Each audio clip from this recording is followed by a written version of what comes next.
Okay, a very blessed morning pa rin naman dahil 11 something pa lang, or should I say magi-11 pa lang ng umaga, ano po, at akin pong bibigyan ngayon ng linaw yung kaibahan ng second coming sa rapture. Magkaiba po ito, hindi po same event.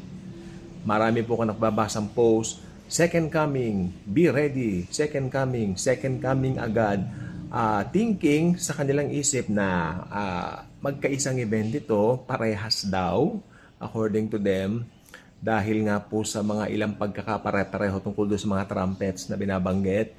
Pero magkaiba po talaga ito. Okay? Lalo na yung mga nag-aral po sa Bible School, yung mga nakakaalam ng wikang Greek, alam po talaga nila na ito po ay magkaibang events. Hindi po siya the same. Okay?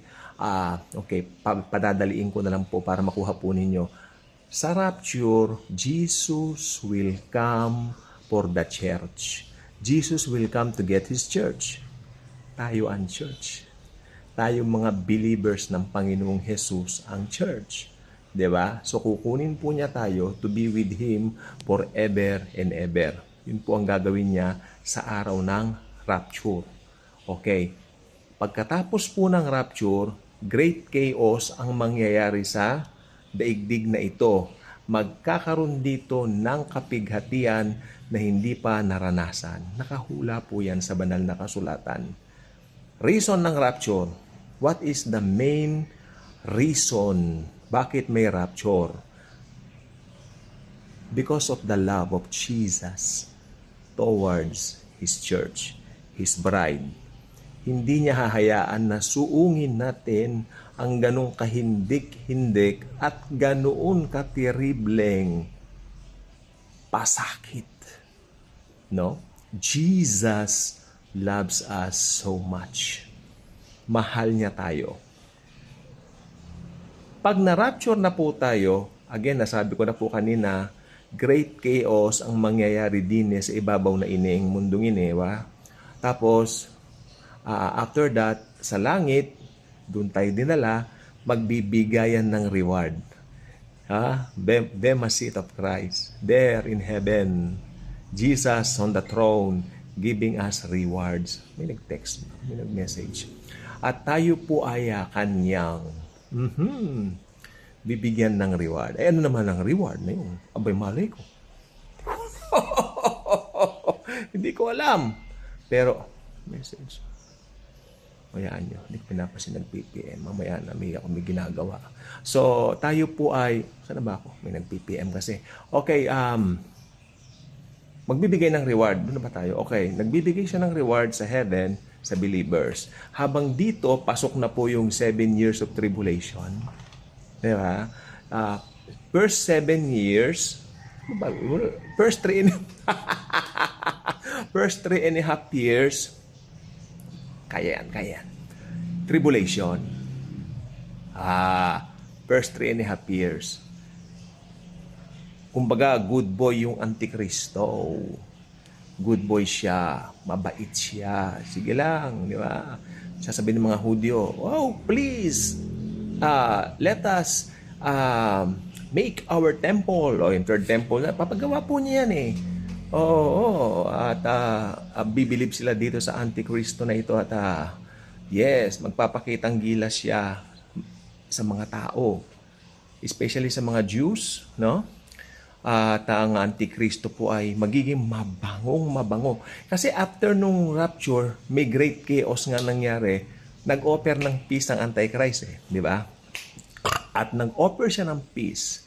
Nalinlang niya yung mundo. Ito na yung sagot sa ating mga ganyan, ganon.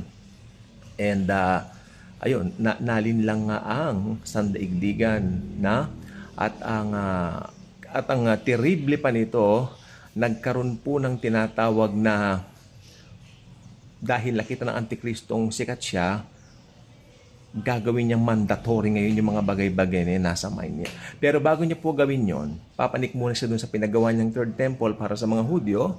At anong gagawin niya? Sige nga, ayun, itatampok o itatanghal niyang siya ay Diyos. Malamang, siyempre, malamang sa malamang, maraming mga tao ang aayaw doon. Dahil alam natin sa Bible, sa Great Tribulation, may mga maproproduce na saints o tribulation saint. Di ba? Yung mga sa tribulation, sila po yung makakakilala sa Lord. Ayun. So magtatago ngayon sila. Tapos yung Antikristo ngayon, ipapatugis sila.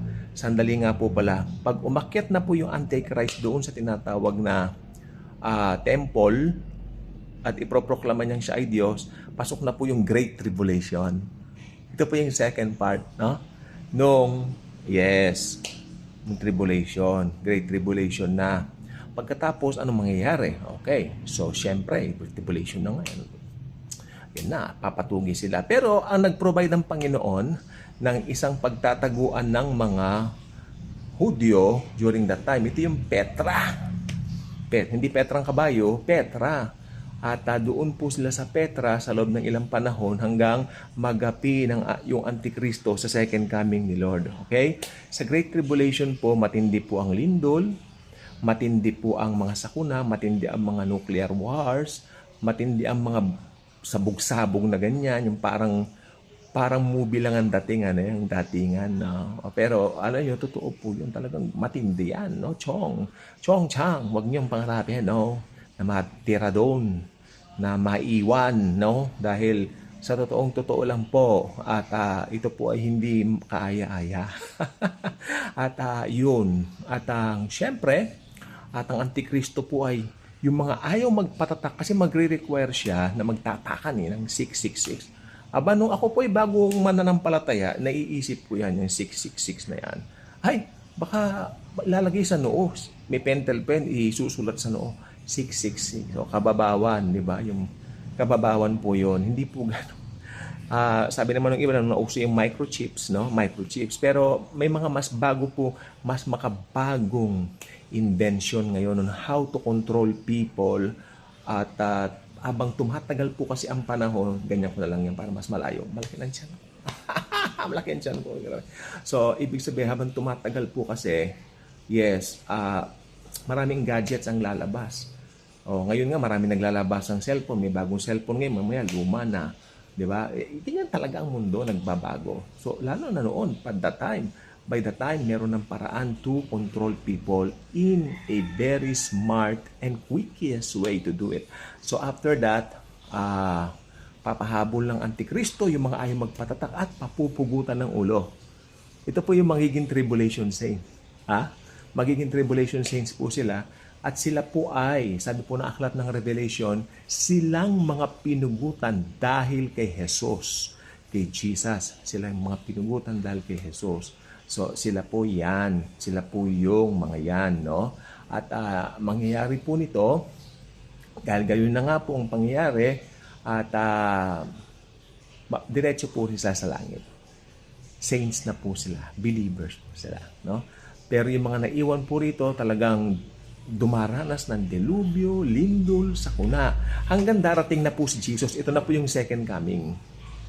Okay, sa katapusan niya ng 7 years sa kapangkalahatan, sa pangkabuuan, tapos na po at darating na ang Panginoong Yesus, kasama niya ang kanyang mga hukbo. Alam niyo siya yung mga hukbong yon nasa likod niya? Sige nga.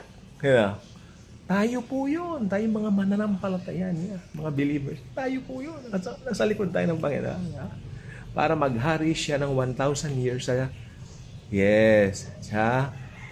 sa mundo, sa kanyang headquarters sa Jerusalem.